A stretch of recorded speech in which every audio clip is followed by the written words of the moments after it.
Sakitnya arsitek itu sakit mah sama tipes sudah. Iya. Kenapa? Temennya kopi. Indomie lambung kan? Nah, sakit mah. Telat makan. Itu yang membuat jadi stres. Nah, kalau udah kelar ujian, berasa bebas kan? Nah, udah pada ngaco semua. Bangku lah dilempar dari lantai 4 dari studio. Nah, ini sih pengalaman, mungkin jangan dicontoh ya. Sama rekan-rekan ya. Mungkin itu hanya khusus saya. Saya kalau nggak mabok, nilai saya C atau D. Tapi kalau mabok bisa dapat A.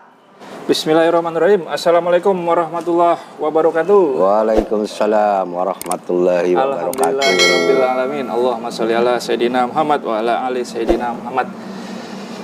Kawan-kawan, sahabat-sahabat mercuisme, dimanapun berada, di samping saya ada tokoh-tokoh legend. Sini ada Bang Kiki Gunawan Siregar. Ini ada juga tokoh legend nih. Nah, ini sesepuh ini. Mukanya loh. Bang Jamal. Haji Jamal, legend sopir bus kampus. Dari awal pendirian Mercu Buana. Iya, AWD bahkan ya. Iya, dari AWD. Iya, sehat-sehat nih Bang Jamal ya. Amin, alhamdulillah. Masih marbot nih. Masih. Iya, jadi kalau mau ketemu Bang Jamal gampang ya. Gampang. Sini iya. Tinggal ke Masjid Mercu Buana. Kita mau bahas tentang arsitek, jurusan arsitek zaman old. Nah ya, sama Bang Kiki nih. Bang Kiki infonya arsitek angkatan berapa sih dulu? Angkatan kedua. Tahun berapa itu? Tahun 1986. 86. Berarti angkatan pertama itu ini Paulus. ada ya, berarti ada ya. Ada 85. Angkatan 85. Namanya dulu Paulus. STSP. Bukan, Bukan. Fakultas Teknik. Teknik tuh. Dulu masih Fakultas Teknik. Nah, jurusannya tahun 85 itu masih hanya 2 jurusan. Sipil dan arsitektur. Nah, masuk angkatan kedua 86 mulai ada sipil, arsitektur sama mesin. Nah, Iya. Selebihnya fakultas lain, ekonomi, ekonomi, gitu ya. pertanian. Iya. Jadi cukup lama ya arsitek ini ya berarti ya. Sama, lama. Termasuk dibilang salah satu fakultas tertua lah di Mercu Buana. Iya, siap. Nah ini Bang Kiki juga dulu aktif di UKM Menwa ya. Iya, Menwa, Taekwondo. Gitu ya. Ya cukup ini juga ya. Aktif berkegiatan di UKM ya. Aktivitas sekarang apa Bang Kiki?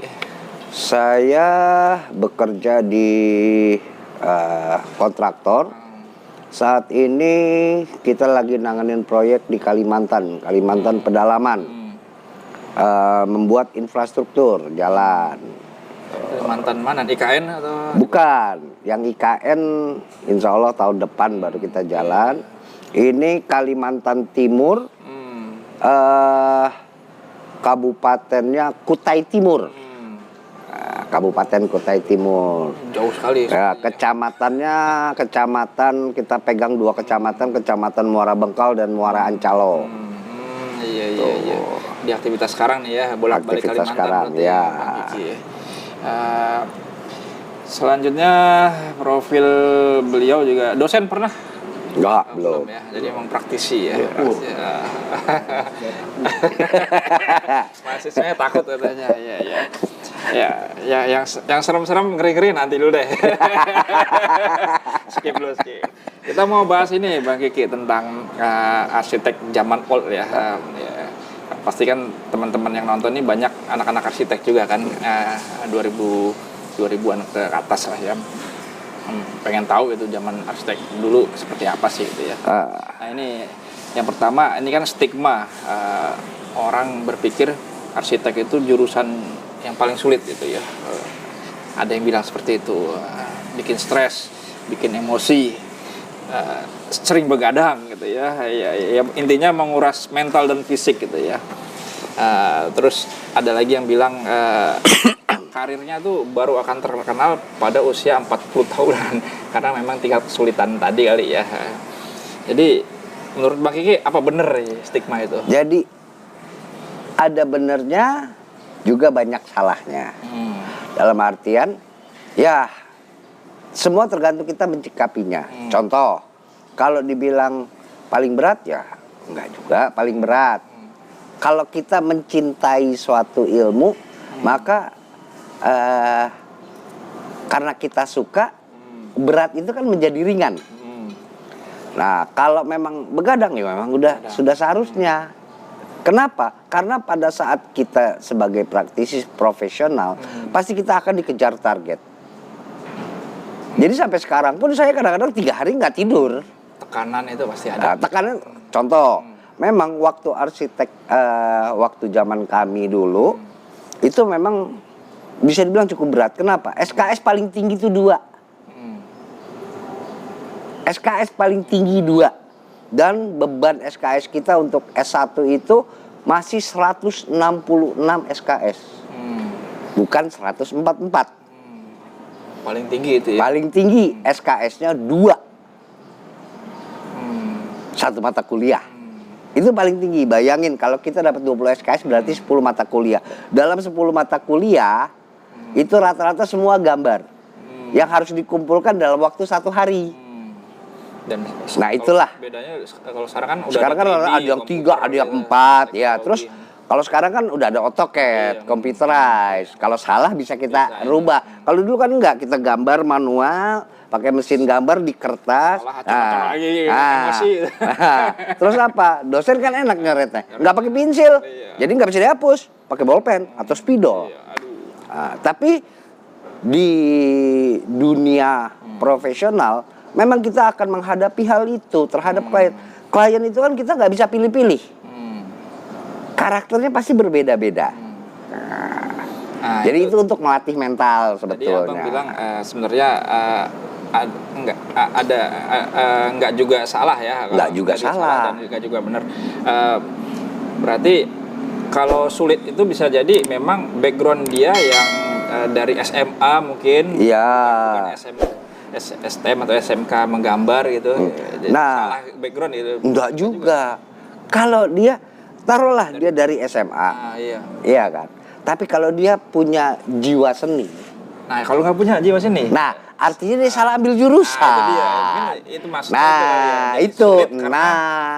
Betul. Baik yang dari STM meskipun dia ada pelajaran dasar gambar. Yang bisa dia pahamin kan hanya baru gambar teknik. Betul. Sedangkan di arsitektur itu harus memiliki jiwa seni. Estetika, jadi ya kenapa Fakultas Teknik Arsitektur, jurusan arsitektur ada penggabungan ilmu pasti dan ilmu seni. Kalau dia tidak suka, itu yang susah. Kenapa? Kita harus bisa membayangkan sesuatu yang belum ada. Terus apa? Kita mengungkapkan apa sih keinginan klien. Rumah, ya rumah seperti ini. Jadi arsitektur itu sebetulnya kita memberikan jiwa pada bangunan. Bukan hanya sekedar bangunan. Kalau hanya sekedar bangunan, nggak usah pakai arsitek. Panggil tukang bangunan, jadi bangunan. Tapi punya jiwa enggak? Enggak. Jadi itu perpaduan. Sentuhan itu. Ya, perpaduan teknik, seni, estetika. Sekarang teknologi ya. Teknologi. Ya, penjabarannya ke teknologi melalui AutoCAD. Nah, ada lagi SketchUp itu kan untuk penyajian. Kalau dulu kan enggak, kita manual semua. Gitu loh. Memang berat kalau dulu apa? Kita harus tahu 3 dimensi, perspektif, titik hilang. Nah, kalau sekarang udah lebih enak lagi dengannya banyaknya aplikasi kayak SketchUp. Kita mengerti, jadi langsung bangunan. Jadi yang perlu disiapkan, dipahami itu ya, kalau mau masuk arsitek harus udah tahu dulu. Gitu. Iya. Ini suka nggak kita? Jangan sampai salah masuk. Betul. Tadi. Anak sosial nggak bisa gambar, jadinya sulit tadi berarti kan. Makanya waktu zaman saya dulu itu pertama kali masuk 30 orang. Di semester 2 aja sudah out 5 orang. Karena kaget. Semester 2 tuh. Semester 2. Semester 3 out lagi. Tinggal berapa tuh? Paling sisanya tinggal 15 sampai 10 orang. Oke. Nah, soal ini Bang. Ada yang bilang dulu kan UMB masih murah gitu ya. Betul. Murah Ya. ya. Tapi jangan salah, dosen-dosennya khususnya tekniknya ini pada berkualitas. Wah, berkualitas. Itu bisa jelasin. Dulu kita dosen-dosen kita rata-rata lulusan daripada UGM, ITB, UI. Terus terang, kita di arsitek itu Siapa sih dosen Bang dulu Bang? Ya, Bang. Yang Bang kenal. Pak Budi, Pak Uban, Bu Heni lulusan ITB, Yang di Gambir. Bu Yanti lulusan Trisakti, Pak Gatot itu salah satu dosen konstruksi bangunan yang menjadi pegangan saya. Dia ilmunya cukup, itu suaminya Bu Yanti. Bu Yanti. Dia juga ngajar di Trisakti. Kalau nggak salah lulusan UI apa ITB itu. Oh, itu bagus. Banyak dosen. Pak Alfred lulusan arsitektur Parahyangan. Berarti Pak Bambang Gambiro itu lulusan ITB. Pak Gatot Hermantio kalau nggak salah itu ngajar studio arsitektur sama perancangan, itu lulusan ITB juga. itu dari 85 itu ya. 85 dari 85. Tapi itu mereka dulu bukan termasuk dosen tetap. Gitu loh. Iya. Yang termasuk dosen tetap Pak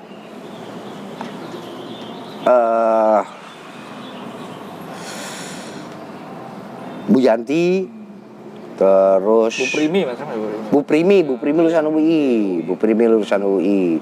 Ada lagi yang dulu desain interior itu lulusan dari Jogja. Itu Bu siapa lupa saya namanya ada. Iya. Intinya Abang membenarkan ya info itu ya. Ya, betul. Walaupun kampusnya murah, terbatas. Terbatas. Tapi dosen-dosen yang mengajar berkualitas. Ya. Benar-benar berkualitas. Kenapa? Saya yang merasakan begitu saya terjun ke dunia profesional. Iya. Oke. Nah ini Bang, ini agak-agak pertanyaan agak seru-seruan ya. Santai aja Bang. Rokok boleh, silakan Bang. Ini kan Abang pernah melihat dan merasakan pastinya ya. Kesulitan itu kan menghasilkan kegokilan. Ya. Kegilaan anak arsitek dulu. Efek dari stres sulit. Dulu kegilaan apa yang Abang lihat dan merasakan? Jadi gini, semua rata-rata dulu namanya ujian itu sehari kan, hitungan jam. Arsitek itu bukan hitungan jam lagi, hitungannya hari. Ujiannya itu satu mata kuliah 2 hari. Itu udah gak ada yang pulang. Dan kita nggak bisa ngerjain, kenapa? Misal dari jam 8 sampai jam 5 tugas ujian itu kita kumpulin. Tuh kita nggak pulang, tidur di studio. Dulu masih boleh. Tidur di studio. Terus persyaratnya apa? Kalau kita mau ujian, tugas besar harus kumpul. Kalau sekarang enggak. Kalau kita nggak kumpulin tugas besar, kita nggak boleh ikut ujian, nggak akan dapat nomor. Dan itu pun masih ada prasyarat lagi. Asistensi harus minimal 75%. Kurang nggak bisa juga. Nah, ujian 2 hari bersambung. Sampai pernah dibikin 3 hari. Itu yang membuat jadi stres. Nah, kalau udah kelar ujian, merasa bebas kan? Nah, udah pada ngaco semua. Bangku lah dilempar dari lantai 4 dari studio. Bangku kayu itu. Iya, bangku kayu sama bangku lipat. Itu ekspresi selesai atau enggak? Oh, itu selesai? campur. Ekspresi selesai, ekspresi nggak selesai. Oh gitu. Itu udah campur itu. Arsitek kayak gitu ya? Iya. Dibilang selesai harus selesai semuanya. Gitu. Bangku lempar-lemparin tuh lantai 4. Merasa merdeka sudah. Fakultas lain udah paham itu ya. Ya udah paham. Udah kalau udah begitu jangan ada yang nyenggol aja udah. Gitu. Gantiin nggak tuh bakal ganti rugi kayak gitu? Kagak, alhamdulillah enggak. Kaca nggak ada yang pecah ya, Bang ya pernah ngeliat kayak gitu? Ada kaca apa pengumuman mading, tong sampah ditendangin berantakan. Nah itu biasanya kalau menjelang ujian, nggak dapat kartu ujian, nah sasarannya mading sama tong sampah tendangin. Iya. Jadi kegilaan udah mati mulu. Nggak usah disebut siapa pelopornya ya Mal. Dari jaginting. Kalau sekarang emang nggak ada seperti itu ya, Bang Kiki ya. Jadi efek dari stres tadi ya. Terhadap beban ya. Tapi kalau yang namanya sakit udah biasa gitu ya, sakit. Sakitnya arsitek itu sakit mah sama tipes sudah. Iya. Kenapa? Temennya kopi. Kopi. Indomie lambung kan. Nah, sakit mah. Telat makan. Kalau kita udah ngopi pasti kita kenyang, nggak makan. Kalau pengalaman saya Bang, dulu saya sebagai mentor saya ngeliat nih anak-anak baru maba arsitek masih ceria-ceria Bang. Ceweknya ya. Iya. Saya lihat berapa semester, 1 semester udah matanya udah hitam. Hitam, iya. Diem Begadang. Iya. Begini amat. Udah mulai serius tuh. Iya, itu udah masuk ke dunia. Nah, itu padahal waktu zaman angkatan kamu itu SKS sudah beda. Beda ya. Iya kan, udah 144. Terus permata kuliah SKS sudah mulai besar, ada yang 4. Lah bayangin kita dulu paling besar 2 SKS. Dapat 20, artinya kan 10 mata kuliah. Itulah bedanya ekonomi dari dulu SKS sudah besar. Iya kan? Kalau dapat 20 SKS di ekonomi dengan dia SKS 3 aja berarti kan cuma sekitar 8. Iya kan? Kita 10. Anak-anak arsitek itu dulu ya sebetulnya hanya untuk melepas stres, melepas ketegangan karena terlalu banyaknya tugas. Ya kadang-kadang kita di kelas dosen lagi nerangin udah saking jenuhnya ada yang main gaple tuh. Oh iya. Nah, kenapa dulu anak teknik kompak? Kenapa? Karena beban yang terlalu banyak akhirnya sering dulu kan masih boleh begadang di kampus, kerjain tugas di kampus, kan sering ngumpul. Itu akhirnya kan menjadi persaudaraan yang kuat. Itu yang membuat kita kompak arsitek. Kerjain tugas bareng. Siapa yang nggak selesai bantuin yang udah selesai. Itu yang membuat kompak. Loh kok gila dulu main gaple. Main gaple di kelas. Miras. Wah, kalau miras mah udah lumrah itu. Kalau di teknik itu udah apa? Umum lah ya. Terutama kalau sebelum ujian. Nah, ini sih pengalaman mungkin jangan dicontoh ya. Sama rekan-rekan ya. Mungkin itu hanya khusus saya. Saya kalau nggak mabok, nilai saya C atau D. Tapi kalau mabok bisa dapat A.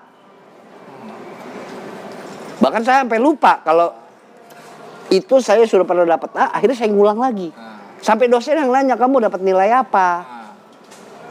Karena itu waktu ujian lagi mabok itu. Tapi maboknya bukan mabok ini ya apa linglung lah apalah. Enggak. Malah mau jadi positif. Jadi positif. Aduh, jangan ditiru ya. Jangan ditiru, jangan. Kalau ini jangan. Kalau ini kan kita lagi pengalaman pribadi.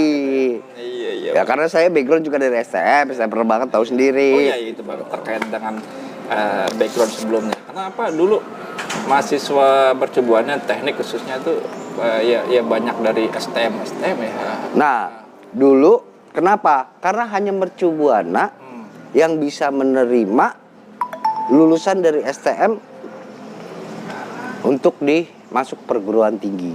Dulu kenapa? Yang lain nggak bisa nerima? Nggak bisa. Kenapa itu? Nggak bisa. Satu, yang jurusan yang nggak ada jelas nggak bisa. Iya. Nah, gitu loh. Iya, STM kumpul nih. Iya, karena satu rata-rata kalau yang universitas terutama swasta ya, terutama yang swasta itu kan dia minimal adalah SMA 1 IPA. Betul. STM nggak bisa. Pokoknya ke sekolah kejuruan tuh nggak bisa ngelanjutin. Nah, kebetulan mercubuana bisa. Dan murah tentunya. Iya. Gitu ya. Kalau sekarang kan umum nih semua juga bisa. Jadi kumpul tuh STM ya. Iya. Ini juga efeknya ya ini juga ya STM ketemu STM-nya Ya. musuhnya itu. Jadi bersaudara.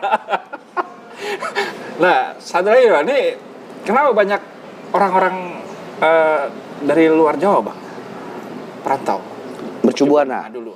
Nah, Medan ya kenapa? apalah gitu. Satu, biaya murah. Dan rata-rata dari Medan.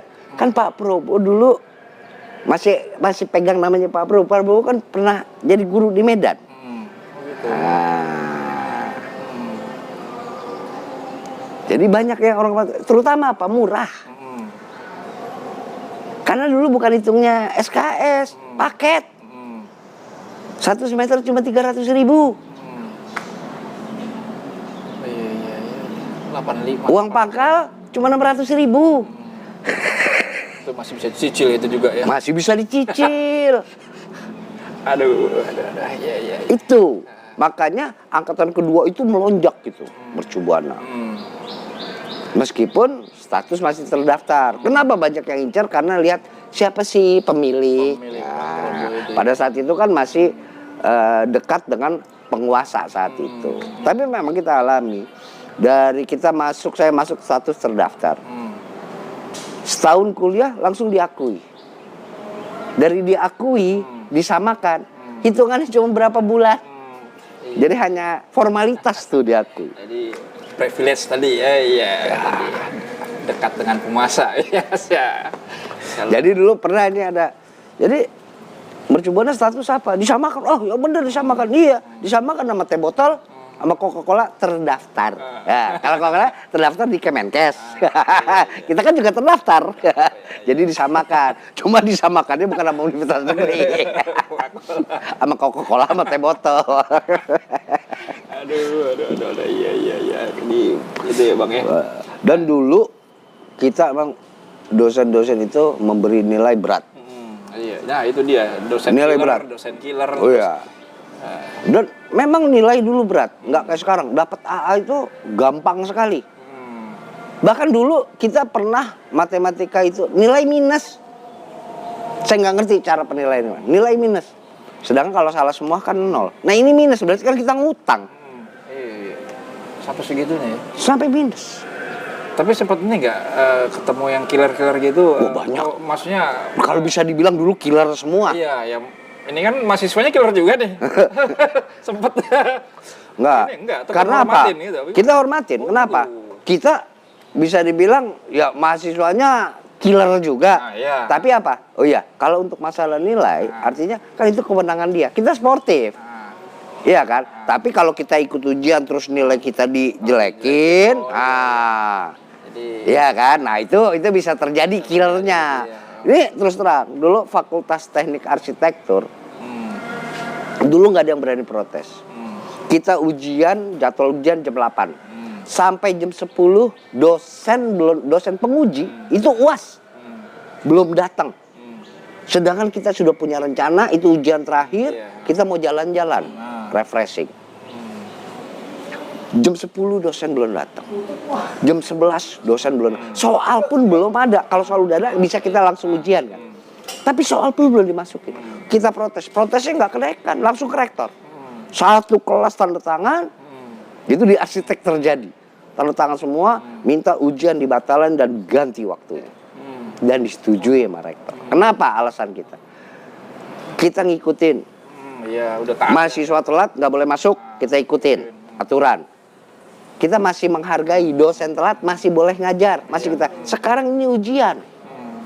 Jadwal jam 8, dosen belum ada, soal pun belum masuk. Gimana pihak kampus tindakannya? Tapi elegan ya maksudnya ya, enggak ini ya. Enggak, kita enggak. Seperti itu juga. Enggak.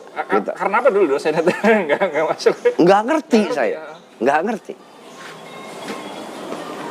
Kita ke BAK, ini mana? Ujian, iya. Soalnya bukan apa? Soal ujiannya belum dimasukin. Belum ada keterangan. Akhirnya diganti lah. Nah, akhirnya kita minta dibatalin ujian. Disetujui mereka. Karena alasan kita tepat. Disetujui. Jalan-jalan kita. Dulu emang brutal. Tapi kita konsisten.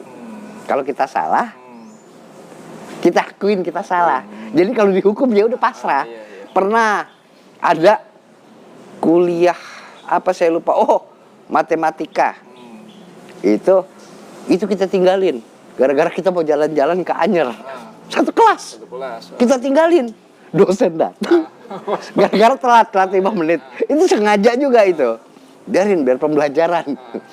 Kalau kita telat kita nggak boleh masuk. Begitu dia datang kita tinggal. Begitu dia datang kita tinggal cabut. Berangkat itu satu kelas ke Anyer. Tapi sempat ketemu tapi sama dosen. Enggak, sengaja iya udah kosong. Begitu kelas mobilnya datang kan dia otomatis ke BAK dulu kan ngambil. Oh, kita cabut udah. Lihat mobilnya masuk, cabut. Cret. Udah masuk kosong. Begitu pulang dari Anyer pas ketemu mata kuliah lagi, dosennya ngambek langsung bikin kuis. Kita nggak ada yang protes sudah.